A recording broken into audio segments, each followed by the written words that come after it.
Hello everyone, my name is Hope and Ibubara, if you celebrate. I organize with the Diaspora Balante Collective.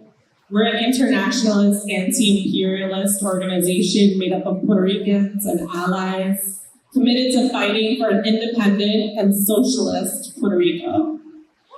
Puerto Rican migration to the U.S., especially to New York and New Jersey, has never been about chasing a romanticized American dream.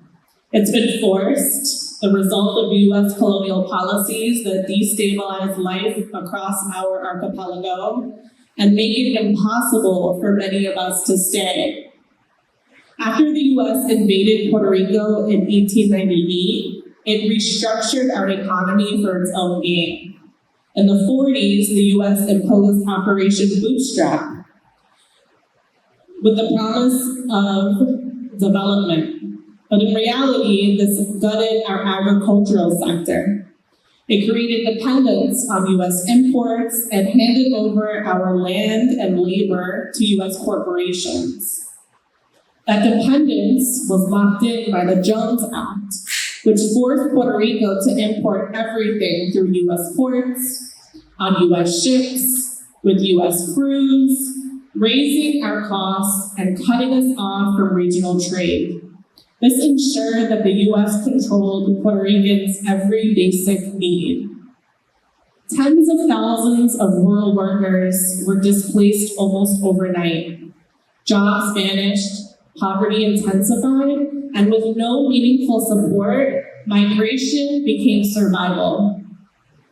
Simultaneously, the U.S. recruited Puerto Ricans as cheap labor for factories, service industries, and the U.S. military. We were labeled as excess labor, exported under the guise of opportunity. But this was about vacating Puerto Rico to turn it into a playground for U.S. mistreatment, while managing the poverty the U.S. manufactured within Turtle Island. That's how New York City became home to the largest Puerto Rican diaspora in the world. You may see the 116th Festival outside, not a coincidence. At Barrio, Loisaida, the South Bronx, these neighborhoods were built by Boricuas, forced to survive in a country that has colonized us. And despite holding U.S. citizenship, we've always been treated as second class, denied real political power and economic control in Puerto Rico and in the diaspora. My own family came to New York solely because staying in Puerto Rico meant hunger and homelessness. They made the impossible choice to survive in a country they didn't know, learn a foreign language, with little family or support. My abuela worked as a seamstress, as many Puerto Rican women did, and my abuelo enlisted in the military, a path pushed as one of the only economic opportunities for Puerto Rican men. It's no coincidence that Puerto Ricans are among the most overrepresented ethnic groups in the U.S. military since Operation Bootstrap began in the 40s. We've been displaced, offered few alternatives, and pressured to serve in the very system that enforces imperial violence at home in Puerto Rico and across the globe. These same forces are still displacing us today, bless you. In 2016, Congress imposed an unelected fiscal control board named La Junta in Puerto Rico. Since then, Puerto Rico has endured brutal austerity. Schools and universities shut down. There is now only one university in the entire archipelago of Puerto Rico.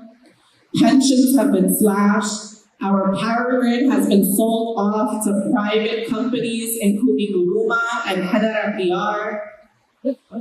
This has resulted in weekly blackouts in Puerto Rico, electric bills consuming over 70% of the income of an average Puerto Rican family, avoidable deaths from lack of power and water, and mass migration because higher education and employment is out of reach.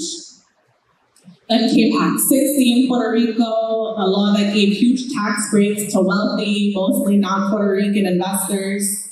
They moved to Puerto Rico and buy up our land. pay almost no taxes, while nearly 25,000 homes in Puerto Rico have been turned into Airbnbs. One of the most blatant examples of this displacement is the Esencia Project, a $2 billion luxury development in Cabo Rojo, Puerto Rico, funded by the Rubin brothers, marketed as eco-luxury. It threatens mangroves. It completely erases over 100 sacred Taino sites and continues to displace working-class Puerto Ricans. And the capitalist class doesn't focus just on the archipelago. The same empire that displaces us from Puerto Rico simultaneously criminalizes, displaces, and gentrifies our communities, over-polices us, and develops racialized evictions. From the police raids to luxury rezoning, our communities are being cleared for profit. Billionaire John Paulson has been a major player in this. He's invested heavily in luxury hotels in Puerto Rico, like the Condado Vanderbilt. And here in New York City, he gave $100 million to NYU, funding the Paulson Center, part of NYU's aggressive expansion into historically Puerto Rican neighborhoods. NYU's 2031 plan adds 6 million square feet, and with it, rising rents and further displacement of Puerto Rican neighborhoods. The Nuyorican population in New York City has already declined by over 12%, but we've fought back. In the 70s, Operation Move-In saw Puerto Rican families, including my own, shout out to my mother in the front seat, occupying vacant buildings, starting housing cooperatives, and dozens of community gardens all across New York City. Puerto Rican global displacement is a necessary outcome of U.S. imperialism, a system that profits from our removal and replacement. As a military colony, we've long been a U.S. launching pad into the Caribbean and Latin America. Troops trained in Puerto Rico are sent to invade Cuba, Guatemala, Grenada, and more.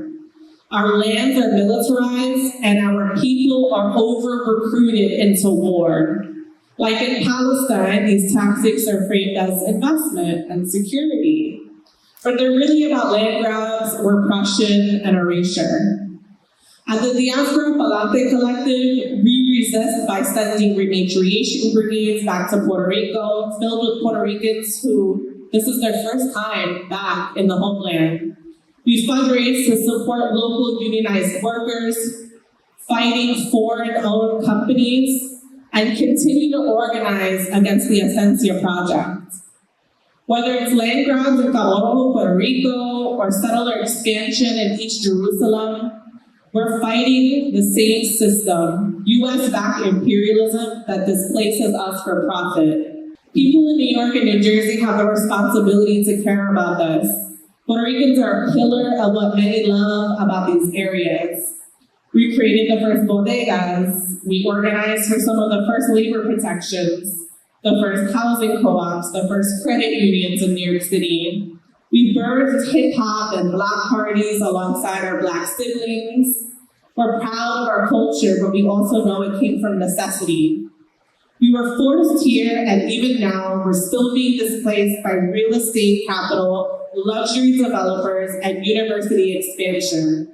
So if you're not Puerto Rican, especially if you're a transplant in New York and New Jersey, you have a responsibility to learn this history, to understand that what you enjoy about the city comes from the labor, the resistance, and the culture of our people who have fought to stay here.